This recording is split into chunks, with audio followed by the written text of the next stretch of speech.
Memilih pendidikan menengah atas yang terbaik bagi anak bukanlah hal yang mudah bagi orang tua. Selain mengutamakan pendidikan akademik seperti matematika, bahasa, IPA, maupun IPS, orang tua juga harus mempertimbangkan pendidikan non-akademik yang mampu mengasah keterampilan putra-putrinya guna mendukung karir di masa depan. Kami, SMAK 4 Penabur Jakarta, berkomitmen untuk memberikan pendidikan terbaik kepada para siswa. Melalui program unggulan SMAK 4 Penabur Jakarta, keterampilan komunikasi siswa akan diasah sebagai wujud persiapan jenjang pendidikan selanjutnya hingga persiapan menghadapi dunia kerja. Selain mengasah keterampilan berkomunikasi, SMAK 4 Penabur Jakarta juga membuka beragam ekstrakurikuler dari bidang seni, olahraga, pramuka, jurnalistik, science club, hingga teknologi guna meningkatkan beragam keterampilan siswa di bidang non-akademik. Berlandaskan BES, segenap jajaran guru dan karyawan SMAK 4 Penabur Jakarta akan memberikan pelayanan terbaik melalui pembelajaran yang dinamis, aman, dan berpusat pada siswa.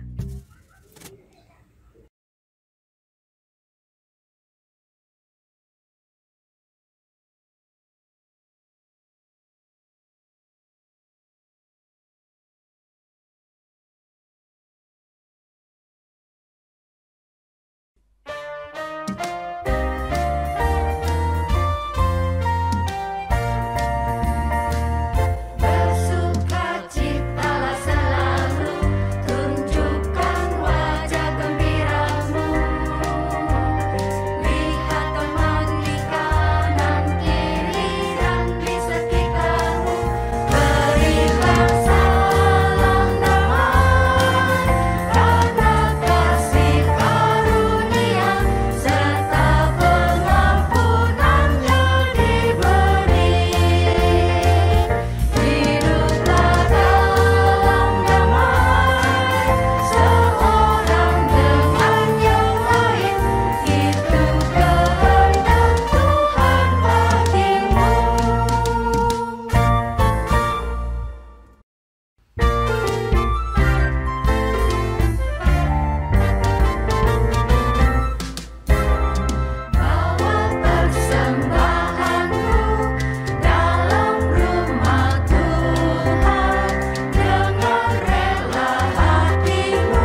Selamat pagi, saudara-saudara yang terkasih dalam Tuhan kita Yesus Kristus.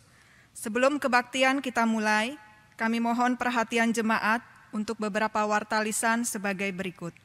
Hari ini, Minggu, tanggal 26 September 2021, pelayan firman Tuhan pada kebaktian intergenerasi online ini akan dilayankan oleh Pendeta Hizkia Anugrah Gunawan dari GKI Taman Aries. Majelis Jemaat GKI Puri Indah mengucapkan terima kasih atas pelayanannya. Ibadah onsite terbatas GKI Puri Indah akan dimulai pada hari Minggu, tanggal 3 Oktober 2021 dan seterusnya. Kebaktian tatap muka ini diadakan 1 kali kebaktian, yaitu pukul 9 dengan jumlah kapasitas jemaat maksimal 50 orang. Untuk itu, jemaat dapat mendaftar tiap minggunya melalui link Google Form yang dikirim di WA Grup Warta Jemaat. Komisi Remaja GKI Puri Indah mengajak remaja GKI Puri Indah untuk bersekutu bersama pada tanggal 2 Oktober 2021 dengan tema Penuntun or Penuntut yang akan dilayankan oleh Saudari Angelia F. Sihombing.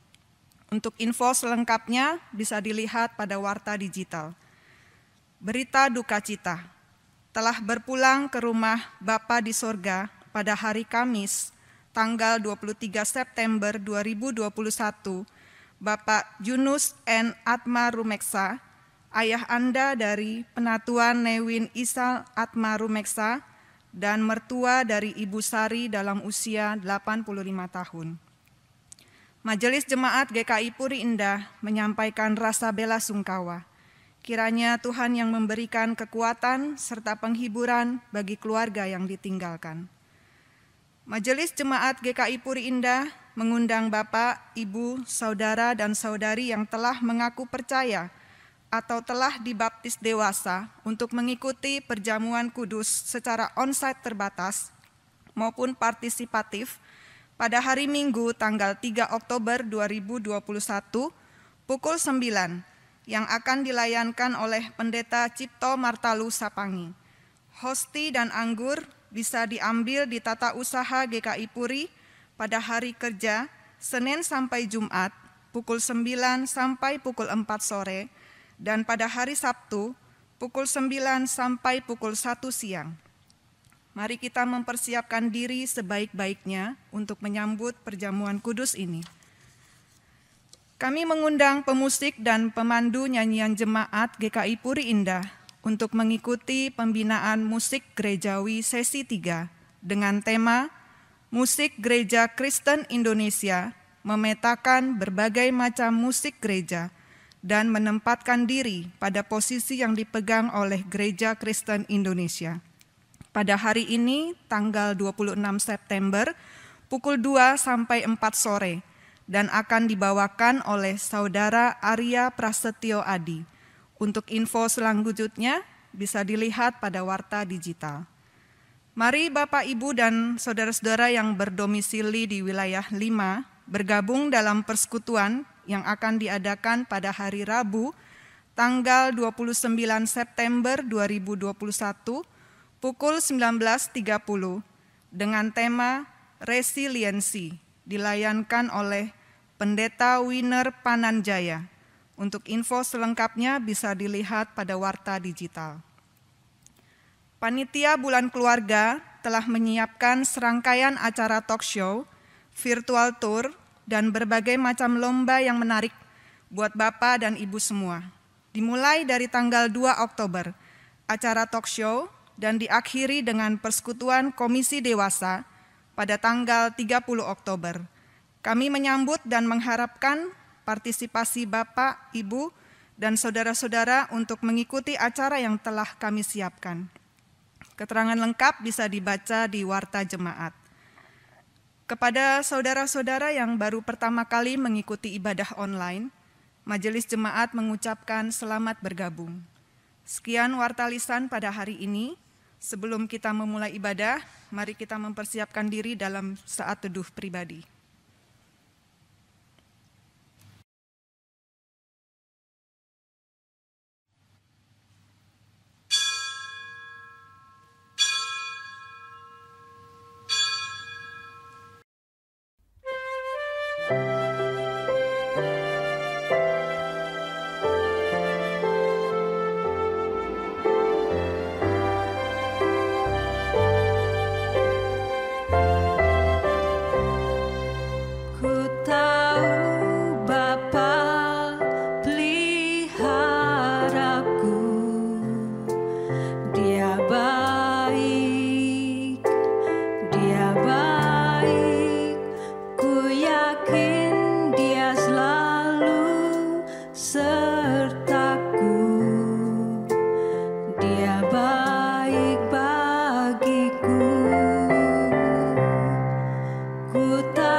Pemeliharaan Sang Maha Kasih telah kita rasakan di tengah keluarga kita.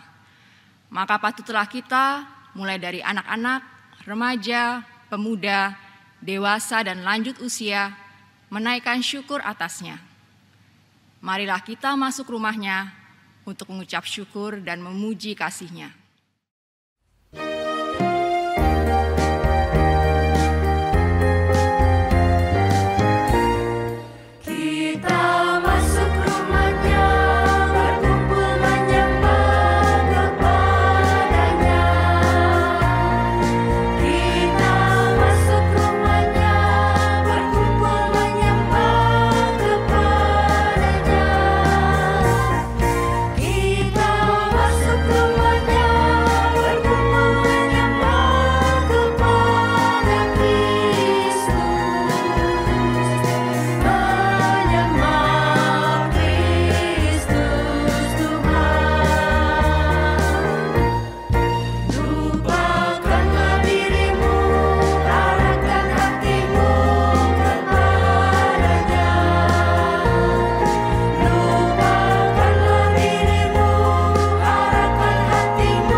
Kita masuk ke rumahnya dan beribadah kepadanya dengan keyakinan iman bahwa pertolongan kita ialah dari Tuhan yang telah menjadikan langit dan bumi.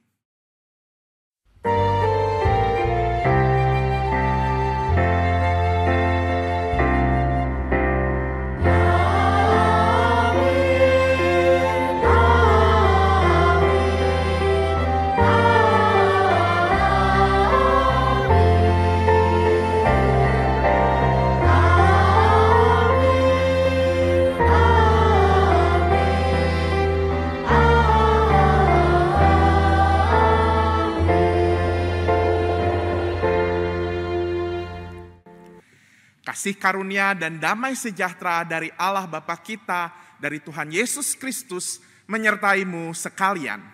Dan besertamu juga. Silakan duduk.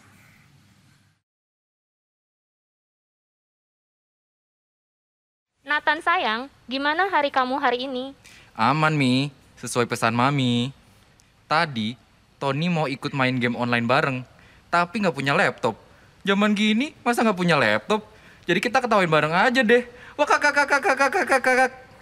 Terus, Nana ngajak belajar bareng, gara-gara nilai matematikanya jelek mulu. Lalu aku jaga teman-teman aku dong, biar nilai jeleknya nggak nular. Oh iya, paginya Nathan ajak teman-teman berdoa bareng. Dito mau ikut, tapi Nathan usir. Soalnya Dito Kristennya kan beda aliran. Bagus, Nak. Kamu emang harus jaga-jaga ya, berteman sama siapa. Harus seagama, pintar, dan kaya.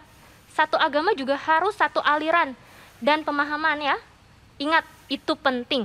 Siap, Mi. Hai manusia. Yuk, ikut aku tur keliling sebentar. Nah, kita udah sampai di tujuan pertama kita. Loh, ini kan rumah si Tony. Kok dia nangis? Mami, aku mau punya laptop. Kalau enggak, di sekolah aku nggak punya teman. Sabar ya, Nak. Maaf, Mami belum bisa beliin kamu laptop. Oke, yuk kita ke tujuan selanjutnya. Bentar. Aku nggak berniat sampai bikin Tony nangis gini. Nana bener gak berharga. Nilai jelek mulu. Sekarang teman-teman Nana ninggalin Nana.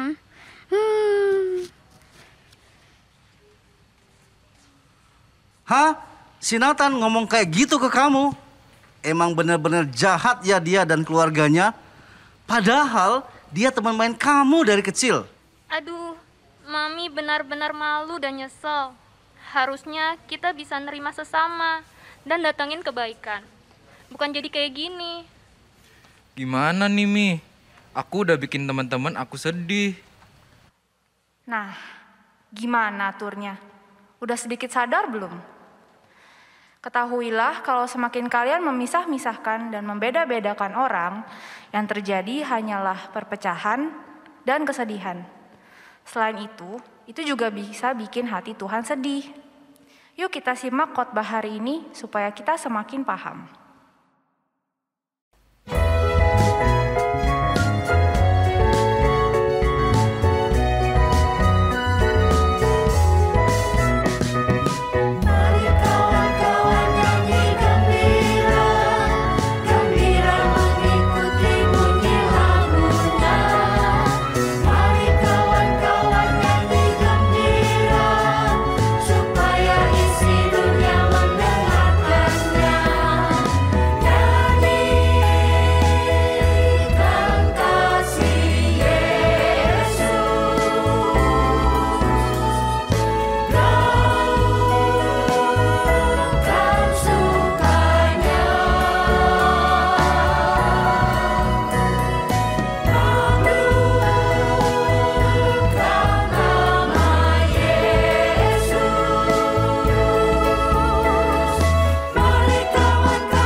Kita bergembira menyanyikan kebaikan-kebaikan Tuhan dalam hidup kita. Tetapi kita seringkali lupa untuk menyatakan kebaikan-kebaikan itu.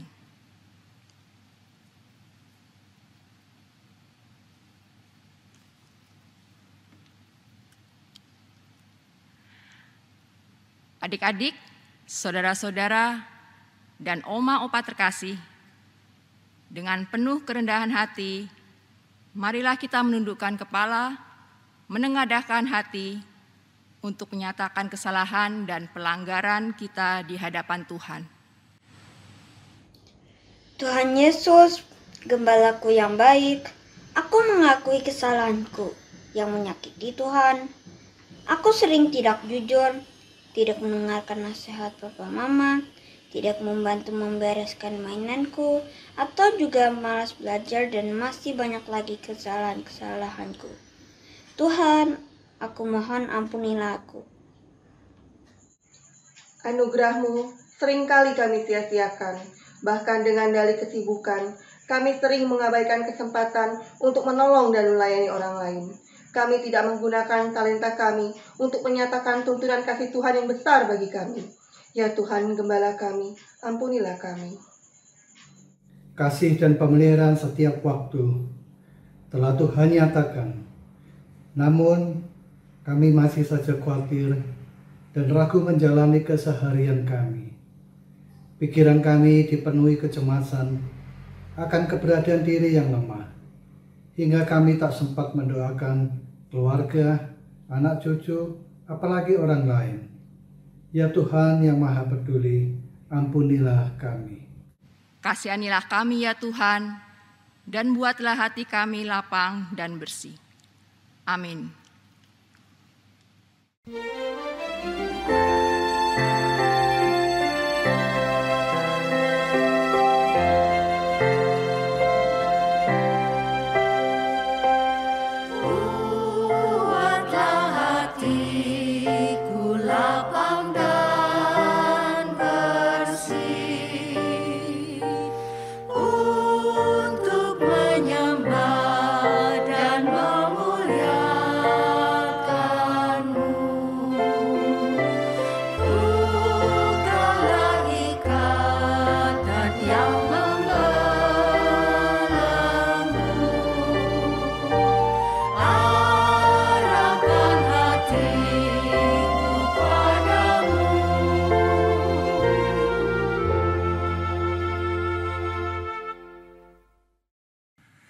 Mari kita berdiri, kita menerima berita anugerah dari Tuhan.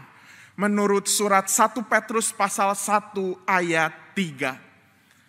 Terpujilah Allah dan Bapa Tuhan kita Yesus Kristus, yang karena rahmat-Nya yang besar telah melahirkan kita kembali oleh kebangkitan Yesus Kristus dari antara orang mati, kepada suatu hidup yang penuh pengharapan, untuk menerima suatu bagian yang tidak dapat binasa, yang tidak dapat cemar, dan tidak dapat layu, yang tersimpan di sorga bagi kamu.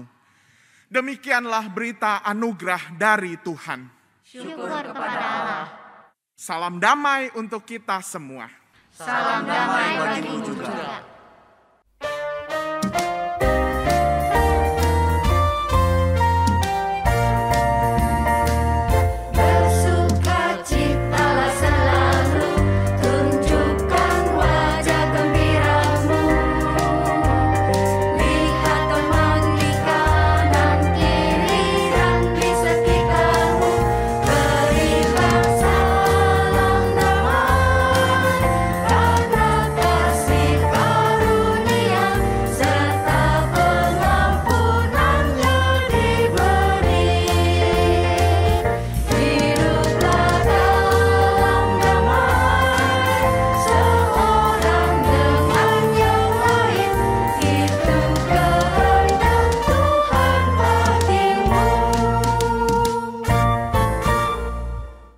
Dengan penuh syukur dan sukacita, marilah kita menyambut firman Tuhan yang adalah pelita hidup kita dengan bernyanyi dan menari bersama-sama.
Silakan duduk, opa oma, ibu bapak, rekan-rekan remaja pemuda dan anak-anak sekalian. Mari kita bersatu di dalam doa. Seperti lagu yang baru kami nyanyikan dan tarikan, ya Tuhan, kami dengan gembira menyambut firman Tuhan. Dan oleh karena itu ya Tuhan, siapkan hati kami supaya kami dapat menerima dan menyambut firman Tuhan itu. Dan bahkan firman Tuhan tersebut tumbuh dan hidup dalam kehidupan kami sehari-hari. Kiranya Roh Kudus-Mu saja ya Tuhan yang menolong kami, membimbing kami agar kami memahami. Di dalam nama Tuhan Yesus Kristus kami berdoa. Amin.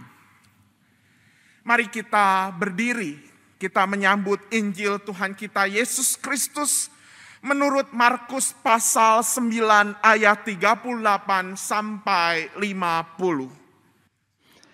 Kata Yohanes kepada Yesus, "Guru, kami lihat seorang yang bukan pengikut kita mengusir setan demi nama-Mu. Lalu kami cegah orang itu karena ia bukan pengikut kita." Tetapi kata Yesus, "Jangan kamu cegah dia, sebab tidak seorang pun yang telah mengadakan mujizat demi nama-Ku dapat seketika itu juga mengumpat Aku. Barang siapa tidak melawan kita, ia ada di pihak kita. Aku berkata kepadamu, sesungguhnya barang siapa memberi kamu minum secangkir air oleh karena kamu adalah pengikut Kristus, ia tidak akan kehilangan upahnya. Barang siapa menyesatkan salah satu dari anak-anak kecil yang percaya ini, lebih baik baginya jika sebuah batu kilangan diikatkan pada lehernya, lalu ia dibuang ke dalam laut. Dan jika tanganmu menyesatkan engkau, penggalah, karena lebih baik engkau masuk ke dalam hidup dengan tangan kudung, daripada dengan utuh kedua tanganmu dibuang ke dalam neraka, ke dalam api yang tak terpadamkan. Di tempat itu ulatnya tidak akan mati, dan apinya tidak akan padam. Dan jika kakimu menyesatkan engkau, penggalah, karena lebih baik engkau masuk ke dalam hidup dengan timpang, daripada dengan utuh kedua kakimu dicampakkan ke dalam neraka. Di tempat itu ulatnya tidak akan mati dan apinya tidak akan padam. Dan jika matamu menyesatkan engkau, jungkilah, karena lebih baik engkau masuk ke dalam kerajaan Allah dengan bermata satu daripada dengan bermata dua dicampakkan ke dalam neraka, di mana ulat-ulat bangkai tidak mati dan api tidak padam. Karena setiap orang akan digarami dengan api. Garam memang baik. Tetapi jika garam menjadi hambar, dengan apakah kamu mengasinkannya? Hendaklah kamu selalu mempunyai garam dalam dirimu, dan selalu hidup berdamai yang seorang dengan yang lain. Demikianlah Injil Tuhan kita Yesus Kristus. Berbahagia buat setiap kita yang mendengarkan firman Tuhan, serta hobi melakukannya dalam kehidupan sehari-hari. Haleluya. Haleluya. Haleluya.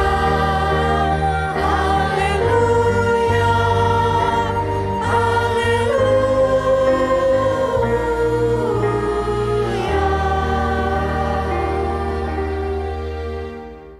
Selamat hari Minggu, Ibu Bapak, Opa Oma, teman-teman remaja pemuda dan adik-adik semua. Wah, hari Minggu ini ibadahnya berbeda ya dari biasanya. Kita hari ini bersama-sama, beribadah bersama-sama satu keluarga. Wah, siapa yang senang hari ini? Boleh angkat tangannya. Kalau semua Bapak Ibu, adik-adik, rekan-rekan, opa oma lagi beribadah sama keluarganya di rumah, boleh kita saling peluk satu sama lain. Kita berkata, anak-anak berkata kepada papa mama aku bersyukur punya papa mama. Kalau orang tua juga sebaliknya, kita ngomong ke anak kita, bersyukur gitu ya, aku sayang sama kamu. Buat ibu bapak, rekan-rekan yang saat ini beribadah sendiri, tidak bersama keluarga, jangan ketinggalan juga. Nanti habis ibadah ini jangan lupa ya, video call sama keluarga kita. Sapa mereka. Ya, sapa, salam kangen di hari Minggu yang berbahagia ini. Ya, ibu bapak, adik-adik, teman-teman semua, opa omah, memang hidup bersama itu adalah suatu keindahan. Adalah suatu kenikmatan tersendiri. Setuju? Nah, memang ya, makanya selama pandemi ini kita selalu kangen. Kita selalu rindu untuk hidup, untuk ketemu, bisa ketemu lagi bareng-bareng. Walaupun kita sudah bisa berjumpa secara virtual, tetapi pasti di antara kita pengen deh nongkrong-nongkrong lagi. Pengen ngobrol-ngobrol lagi sama teman-teman kita di gereja dimanapun. Dan pasti kita juga merindukan ya, bisa hadir lagi, bisa beribadah kembali di gereja. Kangen, karena memang hidup bersama itu punya kenikmatan dan keindahannya sendiri. Tapi ibu bapak, rekan-rekan, anak-anak, opa omah, kita juga tidak bisa menyangkal, kita juga tidak bisa menutup mata. Karena apa? Karena justru di dalam kehidupan bersama, kadang kita juga menemukan konflik dan intrik. Kita nemuin persoalan, kita nemuin masalah.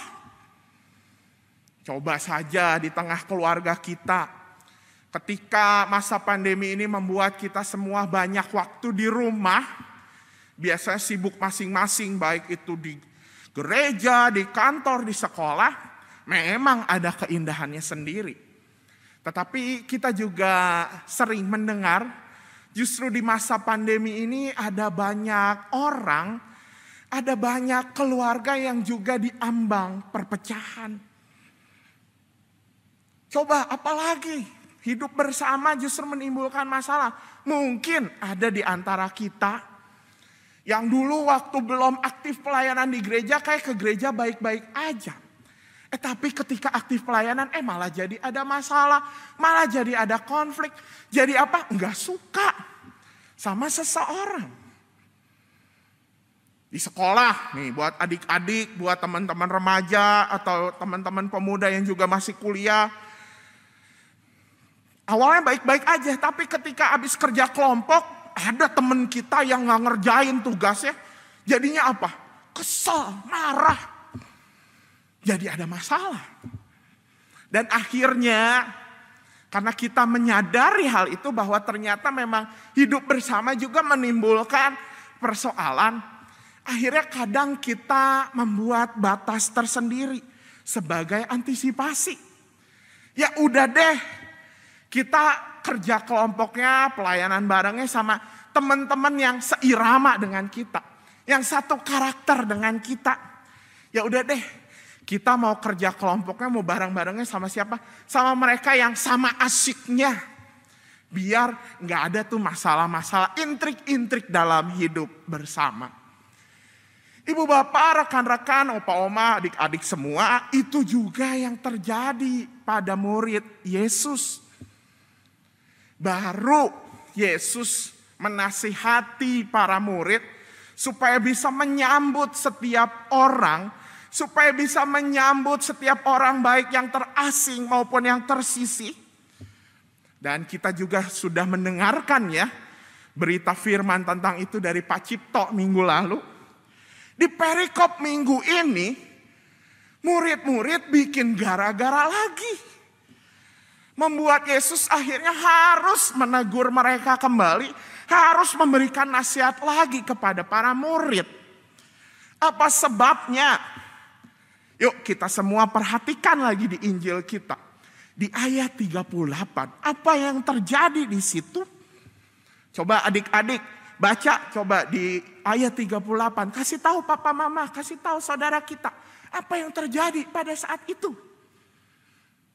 Nah, ya, yang terjadi pada saat itu adalah Para murid dalam hal ini Yohanes baru saja mencegah seseorang yang sedang mengusir setan di dalam nama Tuhan Yesus.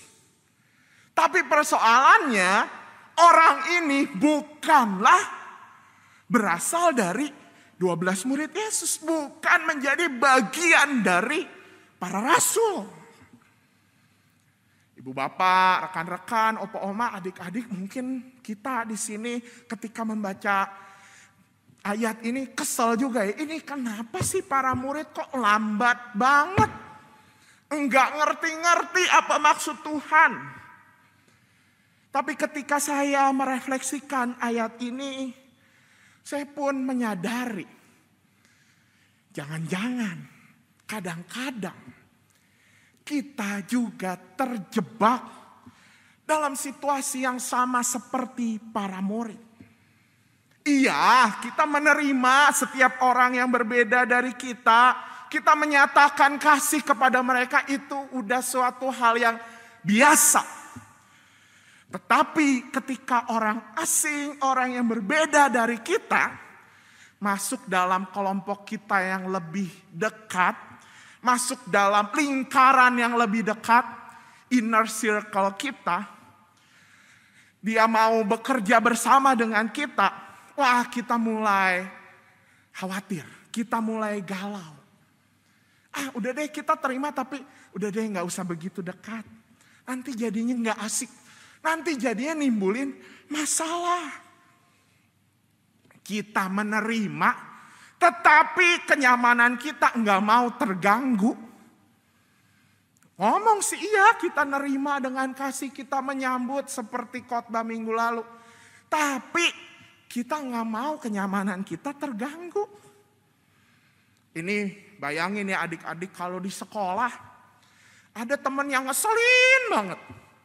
Tapi kita udah bermaaf-maafan gitu ya, udah berdamai dengannya.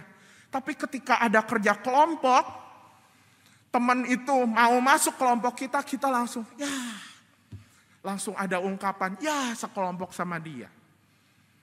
Itu yang kadang kala terjadi dalam hidup kita. Dan bukankah hal itu sama seperti para murid yang akhirnya membatasi diri dengan orang-orang yang di luar lingkungan mereka. Ini yang Yesus tidak suka, opa oma, bapak ibu, rekan-rekan dan adik-adik sekalian. Ini yang membuat Yesus akhirnya sekali lagi menegur para murid. Kalau kita mau menyambut semua orang, jangan lagi ada ungkapan ini kita, itu mereka. Kita dan mereka semuanya adalah dalam satu keluarga yang utuh, dalam komunitas yang utuh di dalam Tuhan. Tapi bagaimana dong? Oke, kalau gitu gimana kita bisa menyikapi, kita bisa melakukan, membangun relasi dengan orang-orang yang berbeda. Dan gimana supaya kita tidak tergoda dan tidak terjatuh pada jebakan tersebut.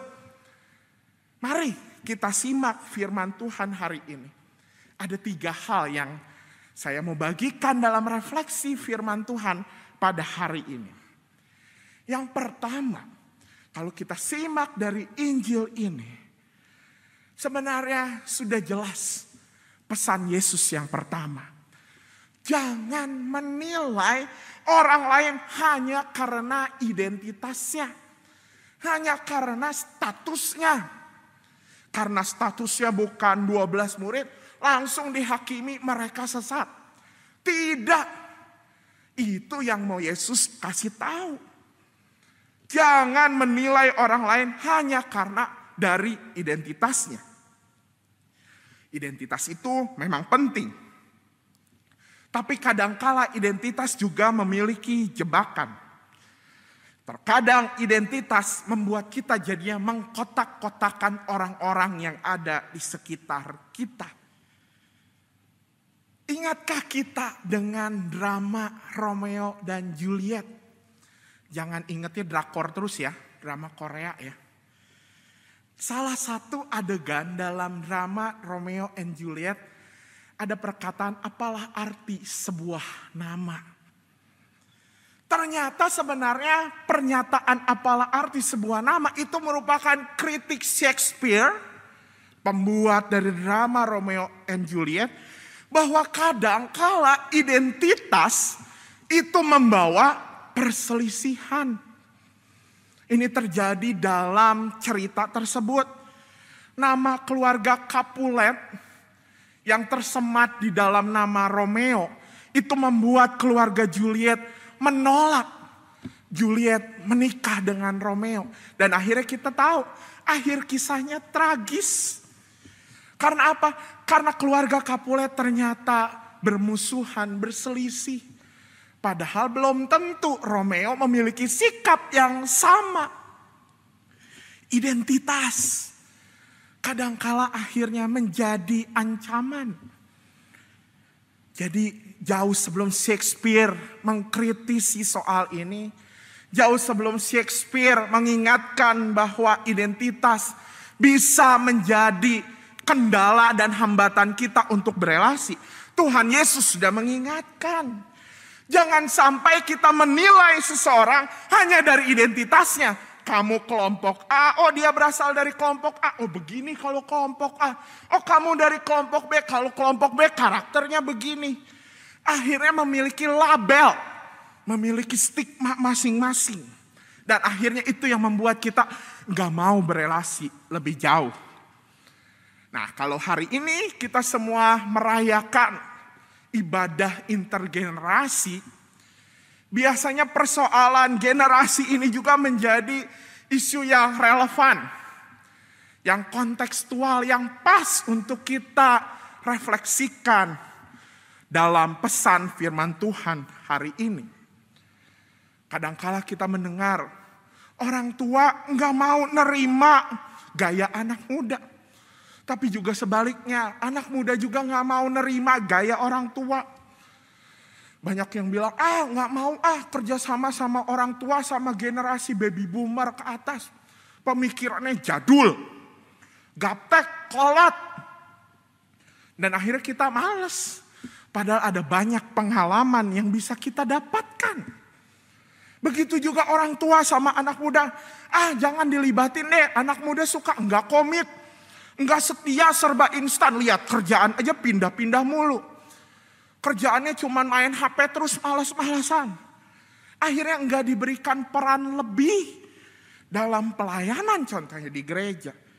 Padahal mungkin ketika kita melibatkan setiap generasi, ada banyak solusi yang bisa terwujud, ada banyak solusi yang bisa terjadi. Anggapan mengenai identitas akhirnya menghalangi kita untuk menikmati karya yang lebih indah dan tidak terduga, yang tidak kita bayangkan sebelumnya. Karena itu, yang pertama ingat, jangan kita menilai dari status atau identitas. Lalu kalau begitu kita nilai seseorang dari apa dong? Mari kita simak di ayat 41. Di ayat 41 yuk kita baca bersama-sama ya di rumah. 1, 2, 3. Aku berkata kepadamu, sesungguhnya barang siapa memberi kamu minum secangkir air, oleh karena kamu adalah pengikut Kristus, ia tidak akan kehilangan upahnya. Inilah poin kedua dari refleksi kita hari ini. Nilailah seseorang bukan dari identitas atau statusnya, tapi dari apa? Dari kebaikannya. Karena kebaikan sekecil apapun, itu upahnya tidak akan kehilangan upahnya. Itu kata Yesus. Ibu bapak, rekan-rekan, opa-oma, adik-adik, saya jadi teringat dengan salah seorang teman saya yang pernah berkata, dia menyampaikan kepada saya nasihat dari ibunya. Ia berkata seperti ini, sejahat-jahatnya seseorang, seburuk-buruknya seseorang, pasti ada kebaikannya. Karena itu lihatlah kebaikannya. Ini yang menjadi poin refleksi kita kedua. Ketika kita mau membangun sebuah relasi yang berkualitas, lihatlah, nilailah orang lain dari kebaikannya.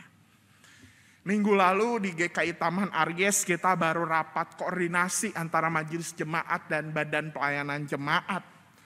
Dan dalam rapat koordinasi itu kita memperkenalkan sebuah metode baru dalam mengevaluasi kegiatan, yaitu metode appreciative inquiry. Di mana dalam metode tersebut ketika kita mengevaluasi, biasa kita terjebak apa yang dievaluasi? Wah, yang enggak tercapai nih. Wah, yang kurangnya seperti ini. Tapi metode appreciative inquiry, kita mencoba mengevaluasi dari apa? Apa yang lebih, apa yang menjadi kelebihan, apa yang menjadi potensinya. Dan itu yang rasanya ingin kita gunakan, yang sedang kita gumuli di GKI Taman Aries untuk membuat program kerja di tahun pelayanan yang akan datang. Apalagi di tengah dunia yang saat ini sedang bergumul pasca vaksinasi ini, pasca pandemi ini. Kita lihat seseorang dari potensinya, dari kebaikannya. Dan ini juga yang dapat kita lakukan dalam relasi kita. Lihat seseorang dari apa yang dapat kita pelajari dari orang tersebut, sekalipun dia berbeda dari kita. Ini mengingatkan saya sebelum pandemi, saya diajak ke sebuah gereja yang berbeda aliran dengan GKI. Gereja yang ibadahnya tentu berbeda ya sama kita. Ini ibadahnya seperti di studio gitu ya. Banyak lampu dan segala macam. Banyak yang berkata ngapain kita belajar dari gereja tersebut. Tapi saat itu saya diajak dengan beberapa saat itu pendeta dan calon pendeta lainnya yang juga dari GKI. Kita ngobrol bareng. Dan justru dalam obrolan tersebut, walaupun kita nggak akan meniru model ibadahnya ya karena beda identitasnya. Tetapi kita belajar bagaimana ternyata mereka bisa menggerakkan kelompok-kelompok kecil. Komunitas-komunitas kecil menjadi ujung tombak dari pelayanan gereja mereka. Itu yang kita ambil, itu yang bisa kita teladani. Lihat kebaikannya. Nah, sama ketika kita juga berelasi ya adik-adik, teman-teman remaja, sama teman kita. Ada teman kita yang ngeselin banget. Jangan lihat apa yang jadi kekurangan dia. Lihat kebaikannya, bukan hanya lihat keburukannya. Saya jadi ingat waktu SMP ada teman kita yang diasingkan gitu ya. Karena perilakunya aneh sendiri. Tapi dia tuh jago dalam salah satu pelajaran tertentu.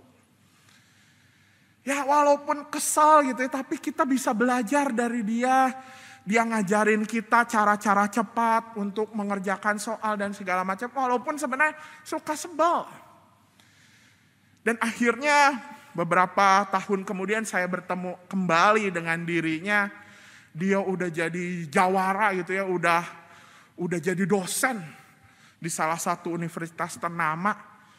Dan dia sama dengan perilakunya. Saya membayangkan dan saya banyak belajar dari dirinya bagaimana ia berjuang untuk mencapai itu.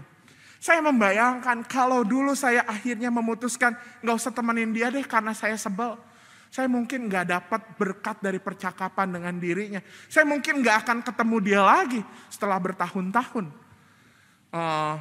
Lost kontak karena berbeda sekolah kemudian. Jangan lihat dari keburukannya, tapi apa? Kita nilai seseorang dari kebaikannya. Lah kalau gitu, kita nggak bisa dong mengevaluasi seseorang dari keterbatasannya, dari kekurangannya. Boleh, tapi kita simak dulu nasihat Tuhan Yesus dalam ayat 42 sampai 50. Di sini Yesus sedang memberi nasihat bagaimana kita menghadapi nilai-nilai yang menyesatkan. Apa yang terjadi? Apa yang terjadi dalam perumpamaan Yesus? Yesus justru mengajak para murid melihat dulu apa? Kalau tanganmu sesat, potong.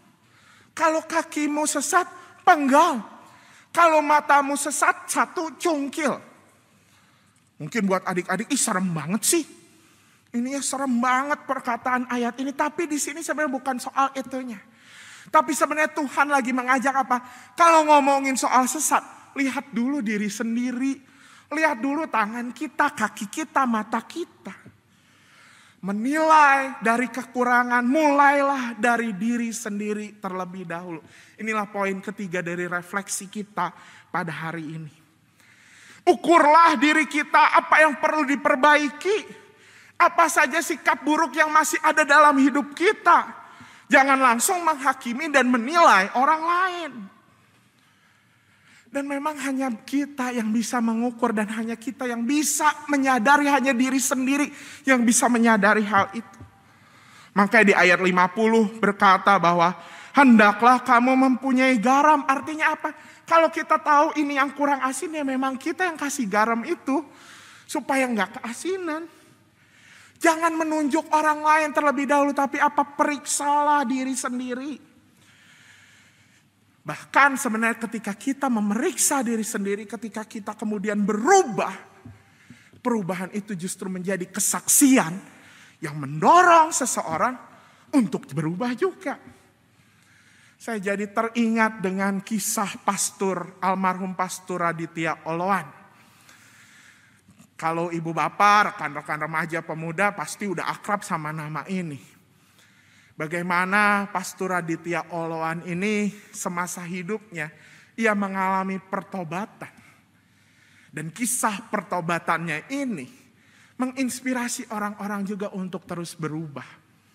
Ia nggak harus dalam khotbahnya, kamu harus berubah, kamu salah, kamu menghakimi. Enggak. Tetapi sikap hidupnya, kesaksiannya bagaimana ia berubah, ia mengoreksi dirinya terlebih sendiri dahulu. Itu justru yang membuat orang-orang juga tergarami oleh kesaksian hidupnya. Makanya teman-teman, adik-adik, kalau ada teman-teman kita yang bikin kesal, jangan jauhin. Tapi justru apa? Yuk kita bantu, kita kasih contoh yang baik. Waktu SD dulu, saya teringat ada sebuah momen perjamuan kasih.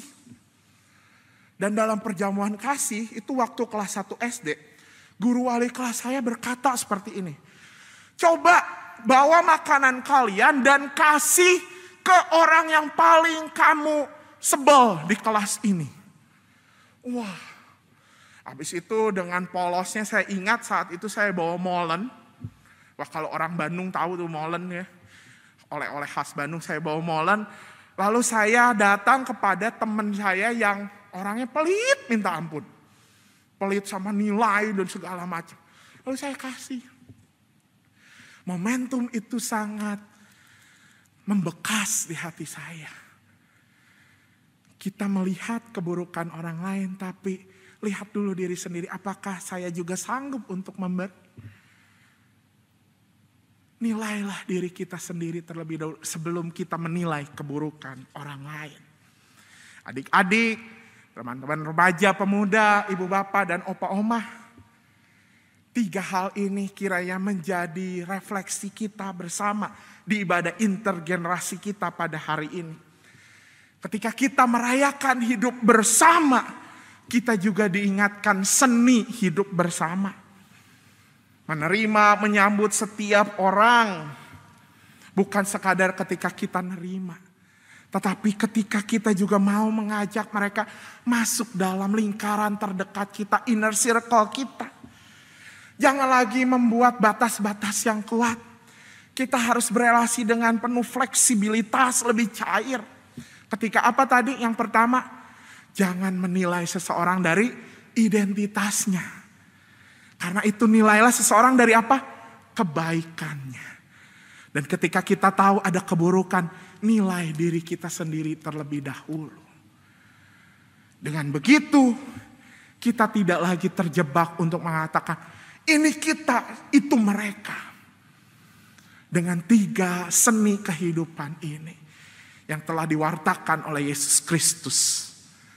Kita sedang merayakan bersama-sama. Kita dan mereka, setiap orang adalah keluarga di dalam Tuhan Yesus Kristus. Kiranya kita bisa terus merayakan kebersamaan ini. Selama-lamanya saat kita terus merayakannya di dalam kasih Yesus Kristus. Amin.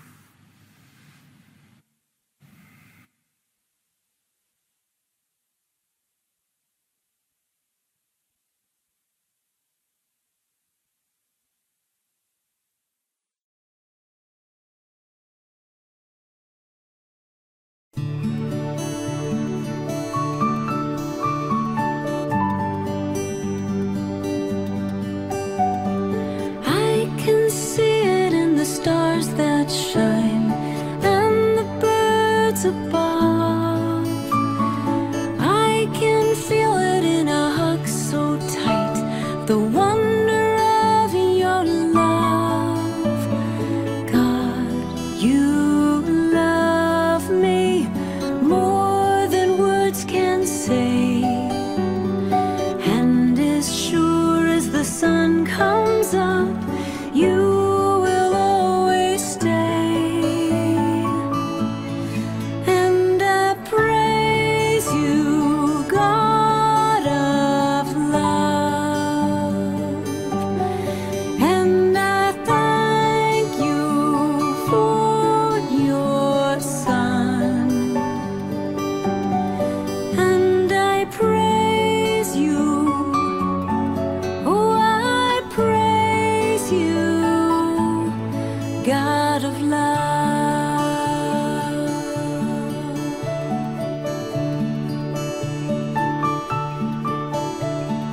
I can see it in the stars that shine and the birds above. I can feel it in our hearts so tight, the wonder of your love. God, you love me more than words can say, and as sure as the sun comes up, you always stay. And I praise you, God of love,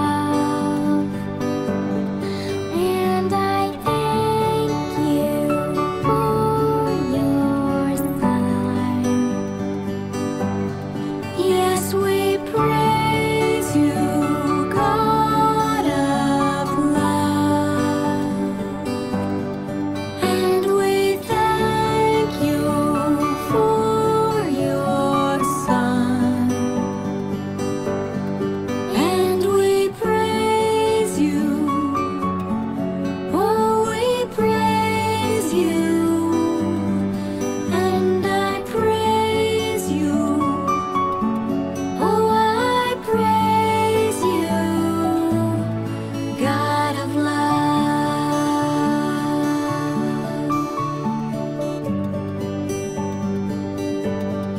God of love.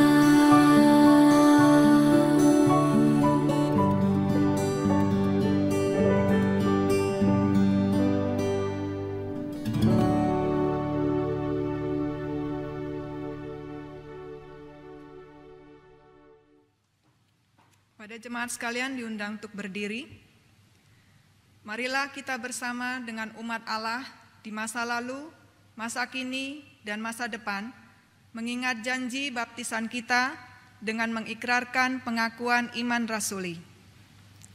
Aku percaya kepada Allah, Bapa yang Maha Kuasa, Khalik langit dan bumi, dan kepada Yesus Kristus, anaknya yang tunggal Tuhan kita, yang dikandung dari Roh Kudus, lahir dari anak darah Maria, yang menderita sengsara di bawah pemerintahan Pontius Pilatus, disalibkan, mati dan dikuburkan, turun ke dalam kerajaan maut. Pada hari yang ketiga, bangkit pula dari antara orang mati, naik ke surga, duduk di sebelah kanan Allah, Bapa yang Maha Kuasa, dan dari sana ia akan datang untuk menghakimi orang hidup dan yang mati. Aku percaya kepada Roh Kudus, gereja yang kudus dan am, persekutuan orang kudus, pengampunan dosa, kebangkitan orang mati, dan hidup yang kekal. Amin. Silakan duduk kembali.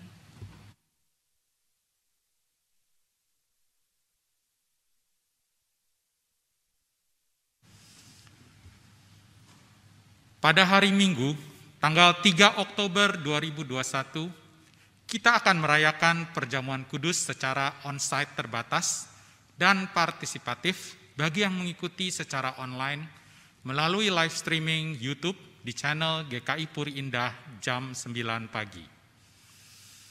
Untuk menyambut perayaan itu, mari kita mempersiapkan diri dengan memeriksa diri kita masing-masing. Pada perjamuan terakhir, Kristus meminta kita merayakan perjamuan kudus untuk mengenangnya. Mengenang Kristus berarti mengalami kehadirannya dalam hidup sesehari dan menyadari bahwa Kristus telah berkorban demi keselamatan kita. Marilah kita merenungkannya. Sudahkah saudara hidup dalam persekutuan yang akrab dengan Yesus, sehingga saudara mengalami kasih, kuasa, dan kebenarannya? Yakinkah saudara bahwa Kristus telah mengorbankan hidupnya demi keselamatan saudara?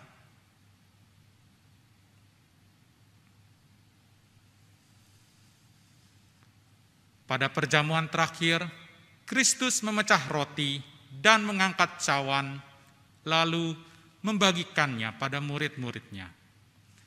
Ketika menerima roti dan air anggur, simbol tubuh dan darah Yesus, kita dipersatukan dengan Kristus. Yesus menjadi kepala, sedang kita adalah tubuhnya. Marilah kita merenungkannya. Sudahkah saudara menjadikan Yesus sebagai kepala, pemimpin saudara dalam hidup pribadi, berkeluarga, bergereja, dan bermasyarakat? Sudahkah saudara hidup dalam kasih dengan saudara seiman yang adalah sesama anggota tubuh Kristus?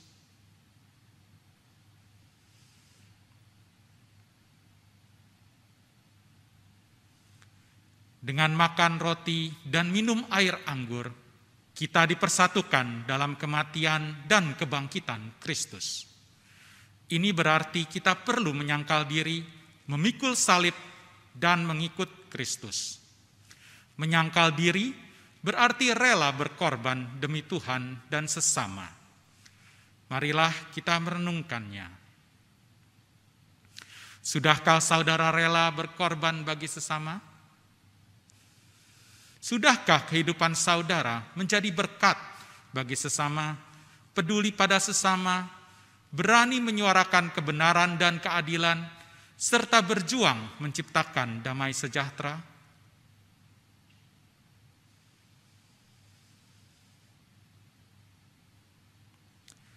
Kiranya Roh Kudus menolong kita dalam mempersiapkan diri merayakan perjamuan kudus mendatang secara onsite terbatas dan live streaming YouTube di channel GKI Puri Indah. Kami mengingatkan sekali lagi bahwa link YouTube untuk perjamuan kudus akan ditutup setelah ibadah usai, sehingga bagi jemaat yang mau mengikuti perjamuan kudus hanya dapat mengikutinya pada jam 9 pagi.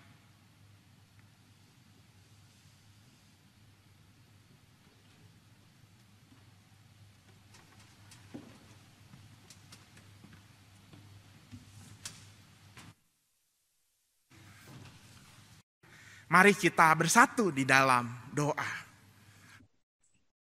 Ya Tuhan yang selalu menyayangi kami. Kami bersyukur ya Tuhan, karena pada hari ini kami boleh melaksanakan ibadah intergenerasi bersama adik, kakak, ayah, ibu, kakek, nenek, dan teman-teman kami semua. Dalam ibadah ini kami ingin menaikkan doa syafaat ya Tuhan, untuk sekolah dan studi kami semua, yang sampai saat ini masih dilaksanakan melalui jarak jauh. Kami mohon kepadamu, agar kami tetap bisa belajar dengan baik di rumah, agar pelajaran yang diajarkan oleh guru-guru kami dapat kami mengerti. Kami rindu bertemu dengan guru-guru dan teman kami semua. Kami memohon dan berharap agar pandemi ini boleh segera berlalu, sehingga kami boleh sekolah dan studi secara tatap muka lagi. Kami juga ingin berdoa memohon kesehatan bagi kami ya Tuhan, bagi seluruh keluarga kami, dan bagi seluruh teman-teman kami. Kami memohon ya Tuhan, berikanlah kami tubuh serta pikiran yang sehat, dan jauhkanlah kami dari segala sakit penyakit. Kami berdoa untuk ibadah di gereja, sehingga meskipun dilakukan secara online, kami tetap beribadah dengan hikmat, memuji dan memuliakan nama-Mu, melalui lagu-lagu pujian-Nya Tuhan. Kami juga berdoa untuk pendeta kami, para penatua serta aktivis GKI Puri Indah. Kami bersyukur ya Tuhan, hanya di dalam nama-Mu kami berdoa. Ya Tuhan yang Maha Peduli, saat ini kami ingin berdoa untuk pekerjaan dan usaha-usaha yang kami upayakan dalam hidup kami. Meski saat ini situasi ekonomi sedang susah, kami percaya Tuhan, Engkau yang Maha Pemurah dan Maha Penyayang akan melimpahkan berkat-Mu kepada kami semua. Kami juga berdoa untuk pelayanan kami di gereja Tuhan maupun di luar gereja.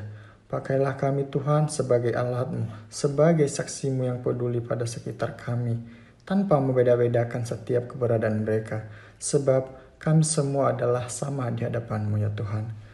Kami juga ingin berdoa bagi bumi kami yang tercinta, yang lingkungannya banyak dirusak oleh keserakahan manusia. Tolong mampukan kami Tuhan untuk bisa mencintai bumi dan isinya dengan cara melestarikannya. Kami juga berdoa untuk pemanasan global Tuhan, untuk suhu bumi yang semakin naik. Tolong Tuhan dan mampukan kami agar bisa mencegahnya. Tolong juga agar kami bisa mengurangi sampah yang kami hasilkan Tuhan. Terima kasih ya Bapa, dalam nama anak-Mu kami berdoa. Amin. Inilah doa kami ya Tuhan, inilah harapan kami, inilah syukur kami. Dan kiranya kami semua tetap bisa menjadi murid-murid Tuhan yang menjaga relasi kami. Terima kasih ya Tuhan, kami berdoa di dalam nama Tuhan Yesus Kristus, Tuhan yang telah mengajarkan kami berdoa. Bapa kami yang di surga, dikuduskanlah nama-Mu, datanglah kerajaan-Mu, jadilah kehendak-Mu di bumi seperti di surga. Berikanlah kami pada hari ini makanan kami yang secukupnya. Dan ampunilah kami akan kesalahan kami, seperti kami juga mengampuni orang yang bersalah kepada kami. Dan janganlah membawa kami ke dalam pencobaan, tetapi lepaskanlah kami daripada yang jahat. Karena Engkaulah yang mempunyai kerajaan dan kuasa dan kemuliaan sampai selama-lamanya. Amin.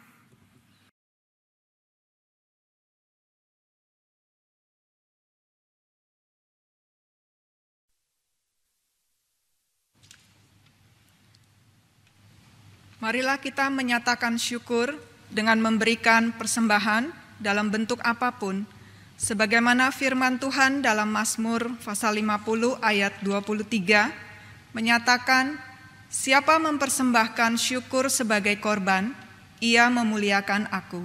Siapa yang jujur jalannya, keselamatan yang dari Allah akan kuperlihatkan kepadanya.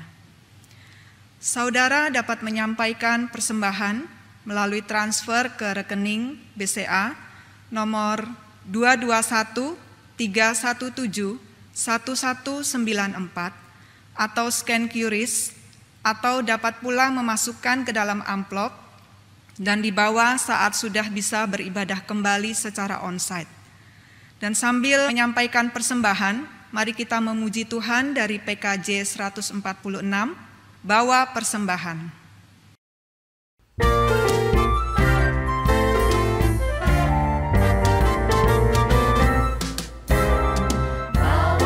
dengan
Pada jemaat diundang untuk berdiri, mari kita berdoa.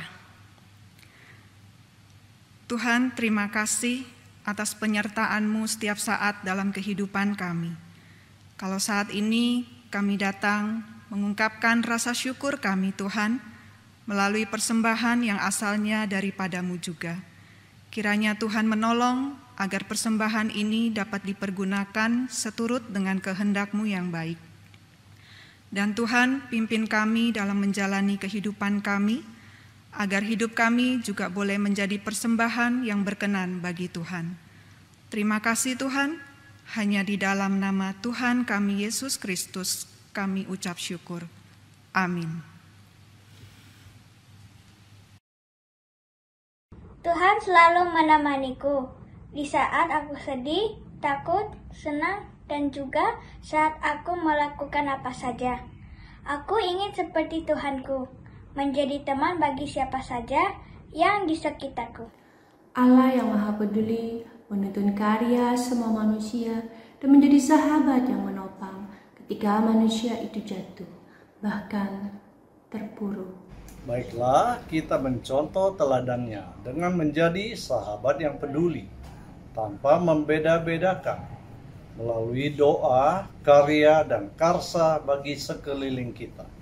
Serta tanpa ragu menyatakan belas kasih pada sesama dalam hidup yang menyinarkan kasih karunia. Umat yang terkasih, mari kita menyambut berkat penyertaan Tuhan. Bagi saudara yang beribadah bersama dengan keluarga bisa saling bergandengan tangan satu sama lain. Bagi yang melakukan sendiri bisa memegang di dada dengan tangan di dada. Mari kita menyambut berkat penyertaan Tuhan.